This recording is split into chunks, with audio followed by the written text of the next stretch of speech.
As we've covered and as we've been observing, Washington's approach towards Central Asia is quite pragmatic. Like, let's get whatever we can get done. Let's work with the governments in ways that they want to work with us. Let's help each other. That's been the approach there.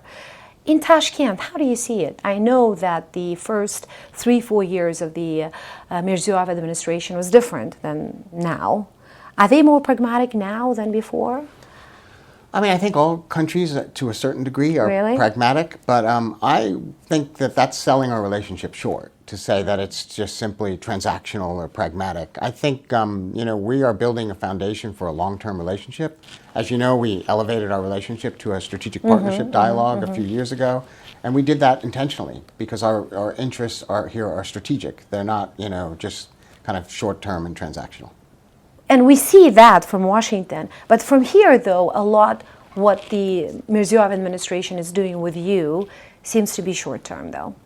The effort to join the World Trade Organization and the assistance that the U.S. is providing seems long-term. At the same time, here we hear that, we want the investment now. So that's normal. I think it's normal for Uzbeks to be concerned about, their kind of immediate circumstance. And I think that's why President Mirziyoyev and his administration have focused very heavily on economic growth, on job creation, on reduction of poverty.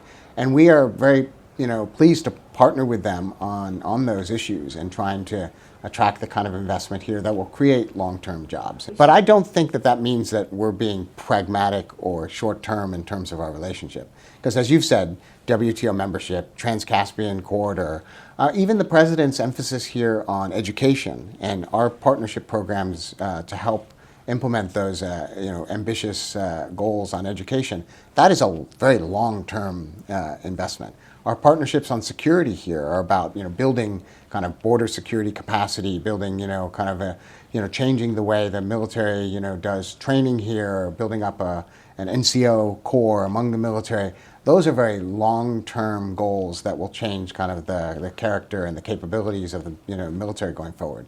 So I would say there's a mix, of course, of kind of short-term needs, but most of what we're doing here, I think, is building a foundation for a strong long-term relationship. The difference here is that we hear more about that from the United States. There is more analysis that we get from the United States, whereas Tashkent doesn't really provide much. And as a media outlet, covering Uzbekistan from Washington and from the inside, we see the system closing. I spent a few weeks here, and it's been really hard to interview anybody in the Uzbek government. They like to have private conversations, but they don't want to go on the record. Whatever questions you have, they keep on referring to the presidential administration. So the super presidency in Uzbekistan seems to have gotten stronger. How do you see, where do you see the country or the system in terms of political development or evolution at this point? Has it changed during your time here? I don't know that I have the depth of experience you do to be able to judge kind of like how it's shifting in kind of in real time. I will say that I admire the president's strategic ambition, his reform agenda here.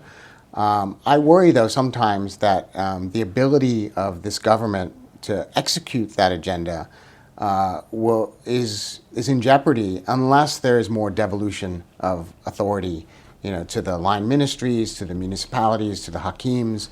One of the strengths of the United States is, that we have it's a laboratory of democracy. 50 different states implementing, in some cases, the very same programs that are funded from Washington, but with the freedom to implement them how they want to on the ground.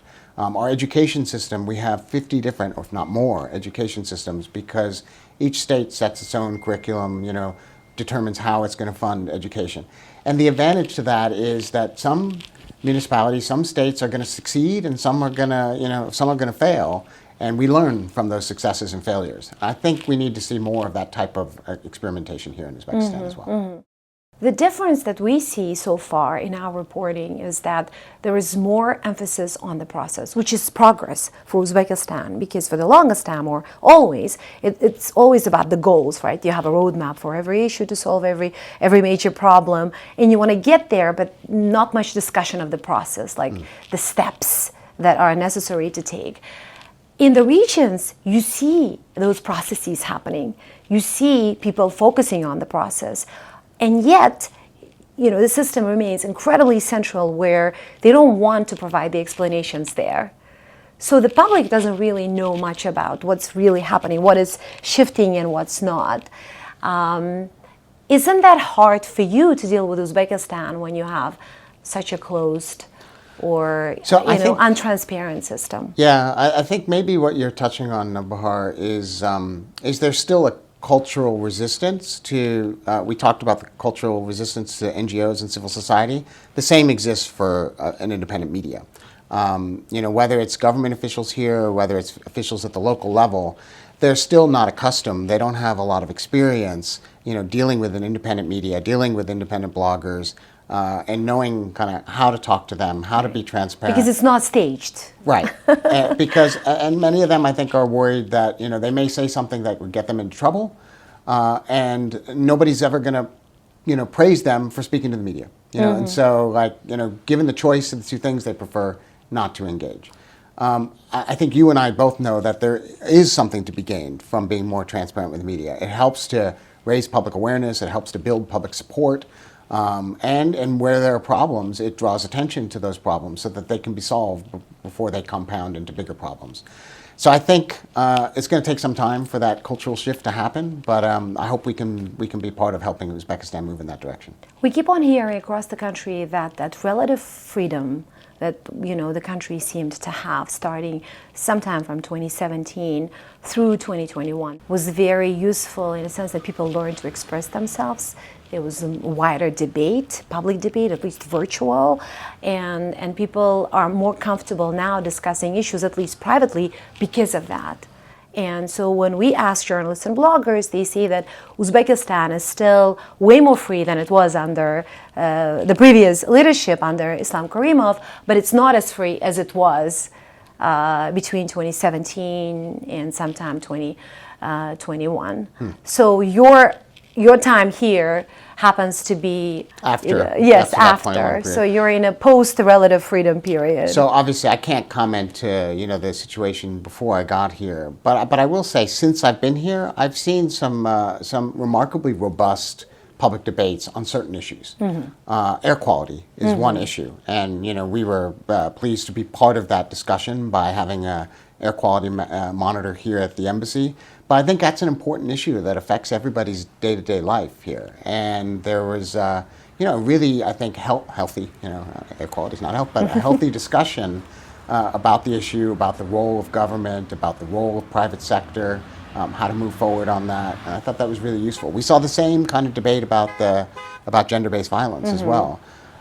So I'd like to say that I think we're seeing more and more areas, and they tend to be the areas that touch people's lives personally, where people feel comfortable having that kind of public debate. And I think the more that happens, I think the more that lays a kind of a good foundation going forward to expand those discussions, maybe to areas where previously there's been a little too much sensitivity to have an open discussion. You engage the presidential administration, you have meetings there, including with President's daughter, Saida Mirziyoyeva, and others.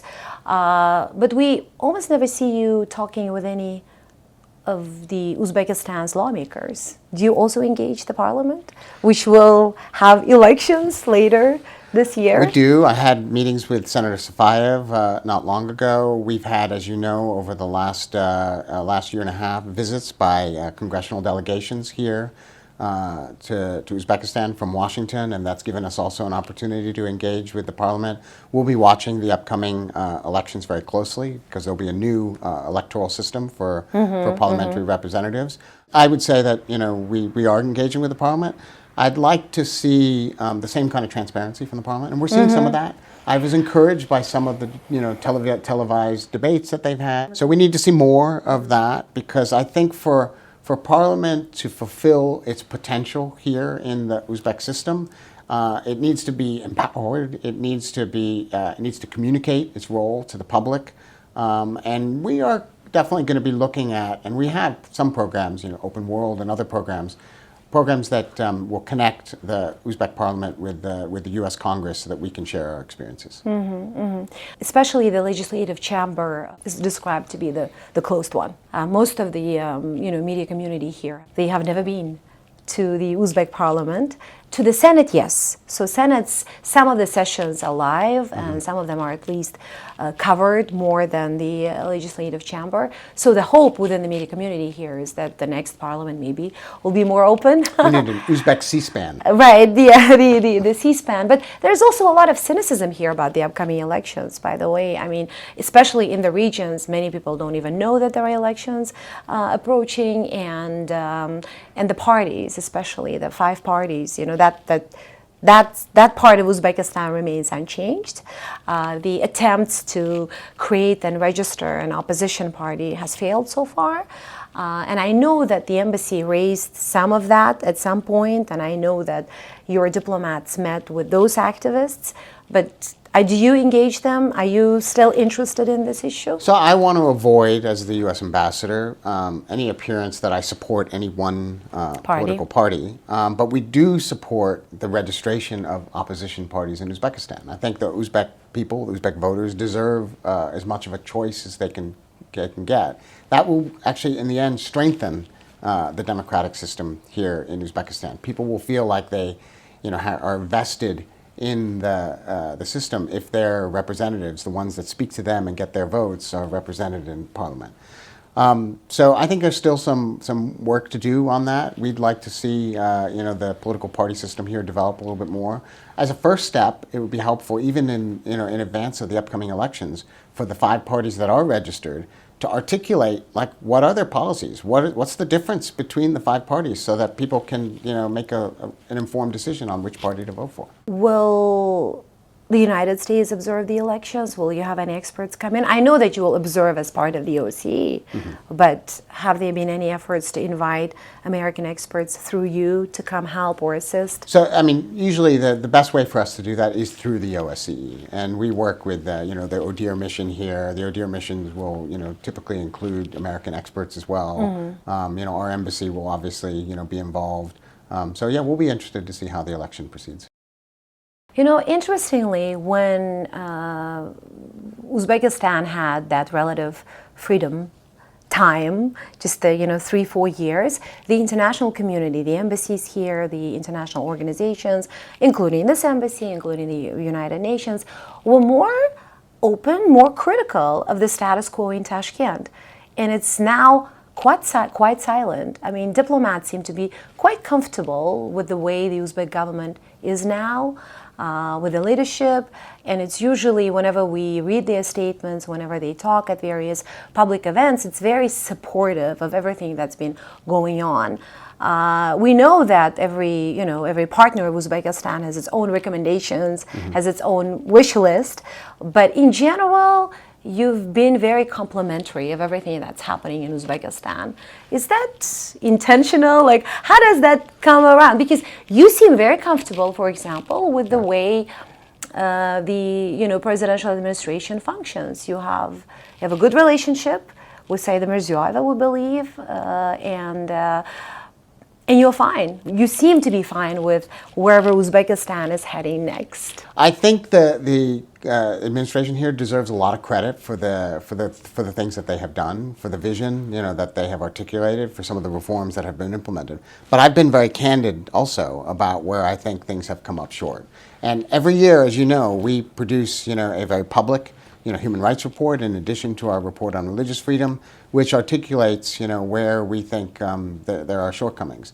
I think it's important, though, that we recognize overall progress and not focus too much on kind of individual areas where there could be improvement, because quite frankly we see this government as a partner that we can work with, and as long as that partnership is productive and we're seeing progress not only in deepening the relationship in areas of mutual interest, but seeing them make progress on their own economic and democratic reforms, and you'll probably continue to hear me say positive things about them. How comfortable are you with the political nature?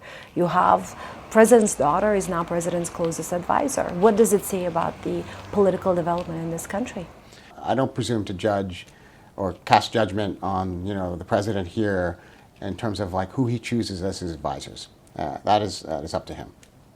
And with the history of presidential daughters here in this country, in the neighboring Kazakhstan, in the region itself, the experience, because people always judge the situation based on those histories, right?